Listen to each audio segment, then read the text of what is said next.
Recent గా కౌన్ Banega crorepati programme కి అమితాబ్ బచ్చన్ షోలో పాల్గొనడానికి ఒక చిన్న బాబు వచ్చాడు. ఆ బాబు వయసు 10 సంవత్సరాలు. 5వ తరగతి చదువుతున్నాడు. తన పేరు ఇషిత్ భట్ అన్నమాట. అయితే ఆ ఎపిసోడ్లో ఆ బాబు గెలిచాడా ఓడాడా అనేది పక్కన పెడితే పేరెంటింగ్ మీద, పిల్లల్ని ఎలా పెంచడం అనే దాని మీద మాత్రం విపరీతంగా చర్చ జరిగింది సోషల్ మీడియాలో ఆ ఎపిసోడ్ తర్వాత. అమితాబ్ బచ్చన్ క్వశ్చన్స్ అడుగుతుంటే ఆ బాబుకి వినే ఓపిక లేదు. అమితాబ్ బచ్చన్ గారు రూల్స్ చెప్తుంటే ఆ బాబు ఇంకా చాలా నాకు అన్ని తెలుసు అని చెప్పాడు. Straight to the point. मेरे को रूल्स पता है, इसीलिए आप अभी मेरे को रूल समझाने मत बैठना. अच्छा.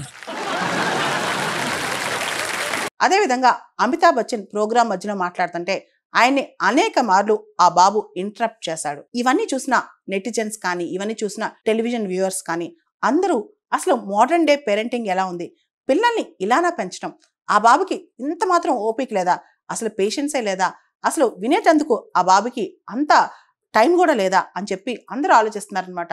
అసలు ఈ మోడర్న్ డేలో పిల్లల పెంపకం అంటే వాళ్ళని బొజ్జగించడానికి వాళ్ళు చెప్పిందల్లా మనం వింటాం, వాళ్ళు చెప్పిందే మనం వింటాం, వాళ్ళు మాట్లాడితే మనం ఎదురు మాట్లాడకపోవటం, అంతేకాదు పిల్లలకి ఏం కావాలో అది వెంటనే ఇవ్వటం, వాళ్ళకి ఆలోచించే తీరు, సహనం నేర్పే తీరు మనకు లేకపోవటం, ఇవన్నీ కూడా తప్పే కదా అంటున్నారు.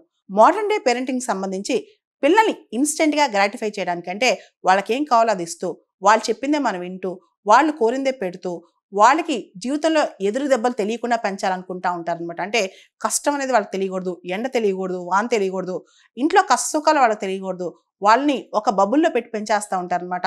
వాళ్ళు చెప్పిందే చాలా వరకు పేరెంట్స్ వింటూ ఉంటారు. వాళ్ళ టైమింగ్సే వాళ్ళవి, వాళ్ళ గేమ్సే వాళ్ళవి, వాళ్ళకి ఇంటర్నెట్ తప్ప, వాళ్ళకి మీడియా తప్ప, గేమ్స్ తప్ప ఇంకేమీ తెలియని పరిస్థితి అనమాట. ఈ పరిస్థితిలో ఒక కాన్సెప్ట్ ఇప్పుడు న్యూస్లోకి వచ్చింది. అదే 6 పాకెట్ సిండ్రోమ్ అనమాట.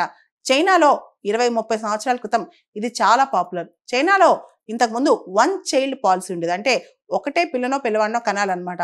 ఆ పాలసీలో పేరెంట్స్ ఇద్దరు జాబ్ చేస్తూ ఉండేవాళ్ళు. అటు ఇద్దరు అంటే అమ్మమ్మ తాతయ్య, నాయనమ్మ తాతయ్య, అంటే మొత్తం 4 గ్రాండ్ పేరెంట్స్, 2 పేరెంట్స్, 6 దృష్టి ఆ బాబు పైనే ఉండేది. 6 పాకెట్స్ ఆ బాబు కోసమే ఖర్చు పెట్టాయి అనమాట. అంటే ఒక పిల్లవాడిని పెంచడం కోసం 6 ఉండేవాళ్ళు.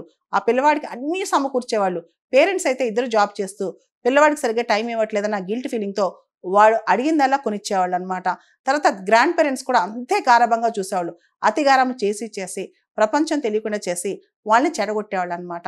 ఇలా చిన్నప్పుడు మనం నేర్చుకునే నీతి అడ్జస్ట్ అవటం, అన్నం లేకుండా తట్టుకోవటం, కరెంట్ లేకపోయినా నిద్రపోవటం, వేడి నీళ్ళు లేకపోయినా స్నానాలు చేయటం, ఇలాంటివి ఈ రోజుల్లో పిల్లలకి లేవన్నమాట.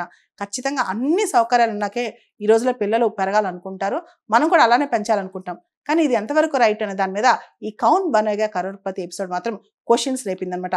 ఈ ఇషిత్ భట్ అనే బాబు ఒక రెప్లికా మాత్రమే, ఒక ఎగ్జాంపుల్ మాత్రమే.